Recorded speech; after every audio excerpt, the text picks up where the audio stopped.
I can't keep up with the numbers of great games coming out, but I can at least try. This time we have a few wild ones for you. And we will start with 2 games which were made by people from our community. You guys out there make amazing games.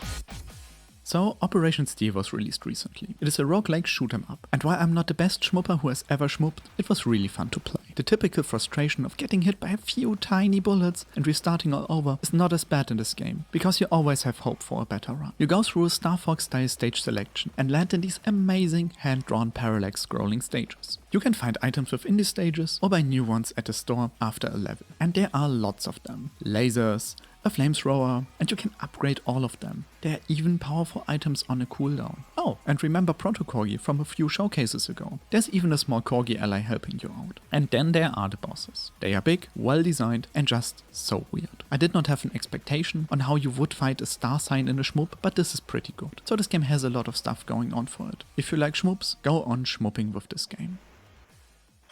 Roma Invicta is a game about commanding the armies of the mighty Roman Empire and conquering Gaul. You are one of these guys. With so many volunteers, I have decided to choose the spy by playing musical chairs. You can command and coordinate your armies on a map, decide where to buy supplies from locals and where to plunder and burn houses. You manage supplies between multiple armies and decide who goes where. And when a battle breaks out, you can watch them fight, or you micromanage them, deciding their formation and abilities. It can be quite a spectacle. Cave Crawler shows how much you can do with the color palette of a red panda. It is a nice little action platformer that you can play for free on Steam and itch.io. And it has collected an impressive number of 1,500 overwhelmingly positive reviews. Much like this section, it is short and sweet.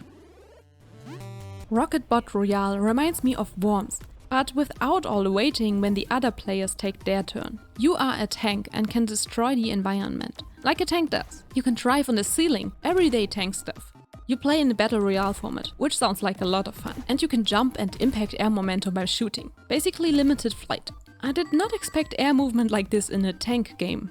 When the water rises, you are forced to get higher and fight, either by shooting at enemies or destroying the ground they stand on. This cross-platform game is in early access and it's free, so go check it out. Quest of Graal just released. It is an amazing looking platform racing game. Basically it looks like a really nice platformer, but with the twist that there are other players. And they throw stuff at you, and you throw stuff at them. It feels a bit like Mario Kart, but without the cards. You have different characters, over 20 different stages, a bunch of items to collect, and a custom mode where you can mess around with the rules. There's also a dodgeball mode, as every good game should have. Rogue Dungeon is a... come on, who can guess the genre? It's a dungeon crawler card game. Yes, it's a roguelike, one with an amazing board game optic. This is because it is made alongside a board game. It just has an amazing amount of charm. The cards look great, and dice rolls are embraced. There are different classes you can play, such as the Crusader, Rogue or Sorceress. I know I would take the Sorceress because of her attributes. Boing. Rogue Dungeon is currently in early access and you can get it on Steam. Mirrored Soul is a turn-based RPG detective story with a focus on monster collecting, exploration and humor, where you can befriend your enemies. I read this as Undertale with Pokemon and I'm into it. I always had a soft spot for retro RPGs and for cute monsters. The world seems really cute and colorful. It's a shame the release date is so far in the future, but we will keep this game on our radar.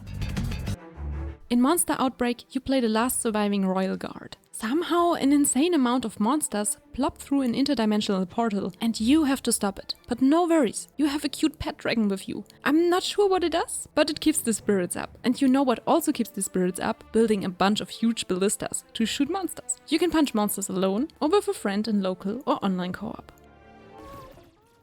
Beat Invaders is a rhythmic shoot 'em up. If you like flashy visuals, this game got you covered. It has all the colors, really nice visual effects, and based on the trailer also sounds really nice. Also, bonus points for huge lasers. The full Godot project, including the source code of the game, will be available as DLC.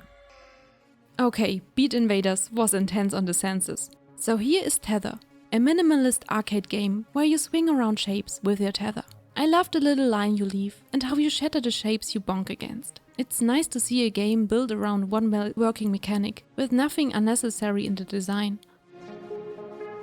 Oh, by the way, we make First of Us Fungeon, a roguelike action RPG where you forge your build based on all the loot you find in the fungeon. And here is a dynamite bunny for you. You can wishlist the game on Steam now. Spiders Everywhere is a Cuphead-inspired side-scrolling run-and-gun. Your character is this little brat, throwing stones at really large spiders. Some people seem to be a bit frustrated with the difficulty and controls, but I guess this is what fighting giant spiders as a toddler feels like. You can play the whole game for free on Steam. What games are you excited about? Let us know in the comments.